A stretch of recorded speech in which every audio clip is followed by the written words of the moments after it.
What happens when the hunter becomes the hunted? For nearly 3 years, Russia has launched missiles, drones, and relentless airstrikes against Ukraine, projecting strength to the world. But now, something has changed. Overnight, explosions lit up the skies across Russian-held territories. Air raid sirens screamed through cities once thought untouchable, and social media filled with fireballs, shock, and disbelief. This wasn't just another battle. It was a turning point. Russia, the aggressor for so long, suddenly found itself scrambling, confused, and afraid. The Kremlin is in panic. So what exactly happened? How did Ukraine pull off one of the most daring, coordinated strikes since the war began? And what does this mean for the balance of power moving forward? Let's break it all down. It began quietly, just past midnight. At first, a few scattered reports, unexplained flashes near Belgorod, faint rumbles near Crimea. But within minutes, the scale became undeniable. Videos started flooding Telegram, columns of flame rising into the sky, secondary explosions that shook entire districts, and panicked voices asking the same question. What is happening? Across Russian-occupied territory, from Crimea to Bryansk, fuel depots erupted, radar installations vanished in clouds of smoke, and entire supply routes went dark.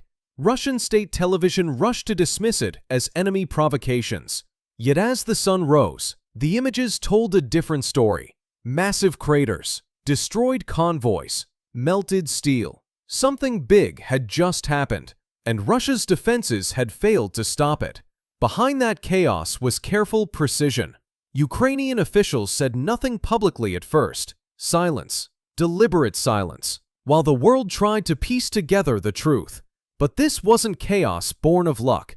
This was an operation months in the making, executed with cold efficiency, and it had one purpose: to remind Moscow that the war it started can strike back, deep, hard, and without warning.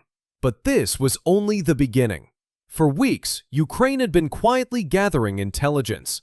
Analysts, engineers, and cyber specialists worked hand in hand to map every radar position, every convoy route, every weakness in Russia's air defense net. Western allies provided the tools: satellite data, real-time imagery, and encrypted communication channels. Ukrainian drone designers perfected new long-range systems capable of bypassing radar at low altitude, invisible until the moment of impact.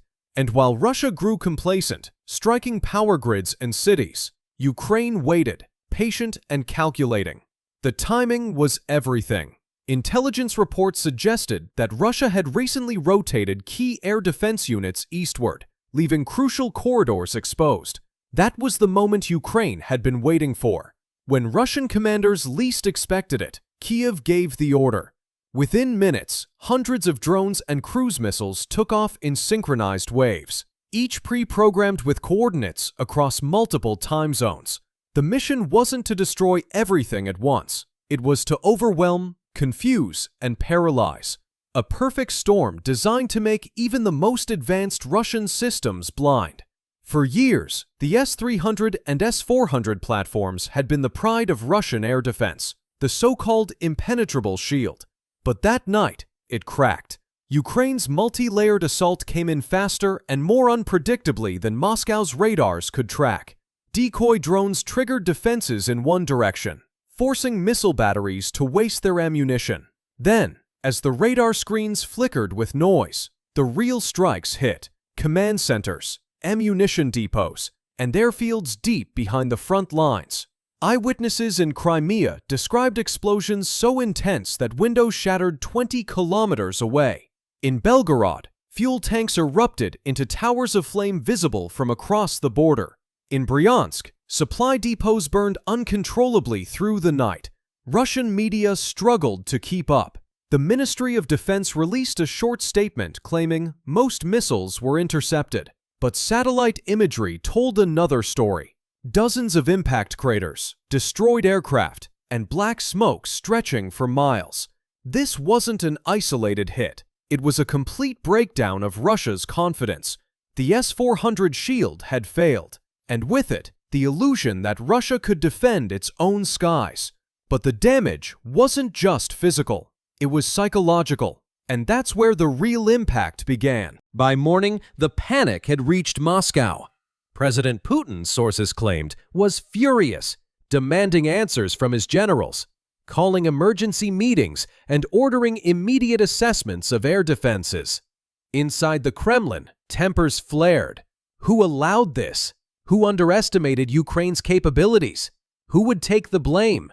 Russian telegram channels, usually loud with propaganda, fell strangely quiet, then exploded with confusion. Some military bloggers loyal to the state admitted the obvious. Our defenses failed. We were not ready. Others hinted that sabotage or internal leaks might be to blame. Meanwhile, Russian citizens near the border posted footage of fireballs and smoke columns. For the first time, ordinary Russians saw their own soil under attack, not from NATO, but from the very country their government had invaded. The panic spread fast. Officials in several regions declared local emergencies, evacuated civilians, and shut down transport routes. Yet state media still insisted, everything is under control. It wasn't. Putin's tight control over the narrative was slipping. Every new video, every eyewitness post chipped away at the myth of strength he had spent decades building. And that loss of control, not the explosions themselves, was what terrified him most. But the symbolism of what Ukraine had done cut even deeper. For years, Putin called Crimea a sacred part of Russia, untouchable and eternal. Ukraine just proved him wrong. By striking the peninsula he once paraded as proof of victory, Ukraine shattered that illusion in a single night. Across Ukraine, celebrations erupted. Not loud, not reckless, but proud. After months of blackout, fear, and mourning, people finally saw proof that their resistance was working. Social media filled with blue and yellow flags, words of pride, and the simple phrase, "We are not broken." For many Ukrainians, this wasn't revenge. It was justice. They had endured missile after missile, blackout after blackout, and still stood tall. Now the message was clear. We can strike back. But for Russia, it was humiliation. A reminder that even the mightiest military can bleed. And when that realization sinks in, morale collapses. Russian soldiers on the front lines reportedly panicked, some abandoning positions in fear of more strikes. Commanders shouted orders that went unanswered. And while Kyiv remained quiet about the operation, the silence itself spoke volumes. But the effects didn't stop at the battlefield. They rippled through global markets, politics, and alliances. By dawn, the world was reacting. In Washington, London, and Brussels, officials praised Ukraine's precision and composure. This, one NATO analyst said, is the definition of smart warfare. But behind the applause was tension. Would Russia retaliate? How far would Putin go to restore his pride? Markets felt the tremor first. Oil prices jumped. The ruble tumbled. Reports of a destroyed fuel storage facility triggered panic in energy markets. Investors feared that if Ukraine kept targeting infrastructure, the ripple could hit global supply chains.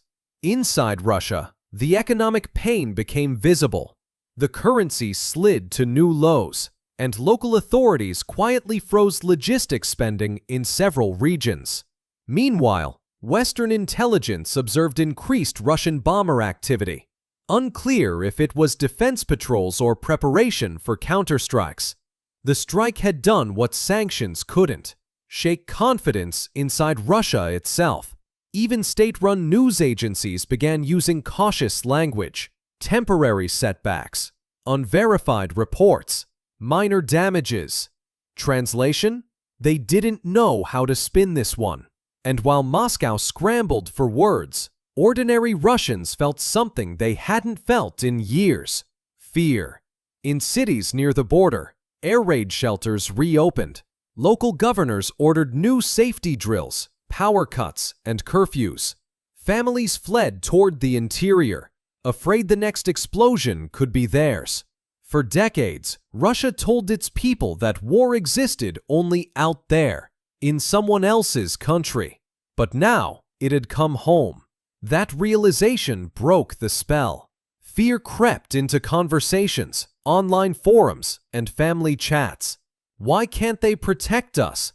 Why didn't anyone warn us? Questions that no propaganda could silence. For Ukrainians, this shift was symbolic. They had lived with that fear for years. Now, their enemy was tasting it. The sound of distant explosions, the uncertainty of what comes next. That psychological reversal was perhaps Ukraine's greatest victory. And inside the Kremlin, Putin knew it. Control was slipping, not just over territory, but over perception.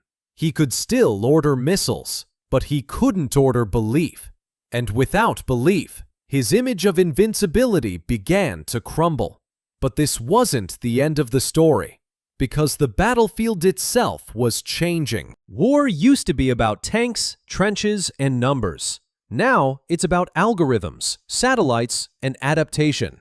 Ukraine's strike wasn't just revenge. It was proof that modern warfare belongs to those who think faster.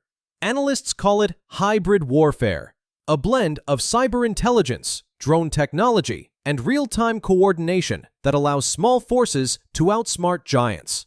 While Russia poured resources into brute strength, Ukraine invested in innovation. And that investment just paid off. Every strike was calculated, every target chosen for maximum disruption.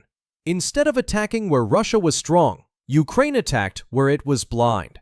The result? A paralyzed supply chain and crumbling morale. For Putin, the choice now is grim. Escalate, risking greater losses, or rethink the entire campaign. Either way, his aura of control is fading. And as winter approaches, the pressure only grows. Snow may slow movement, but not technology. Ukraine's drones don't freeze. Its intelligence networks don't sleep. And that's what terrifies Moscow most. The realization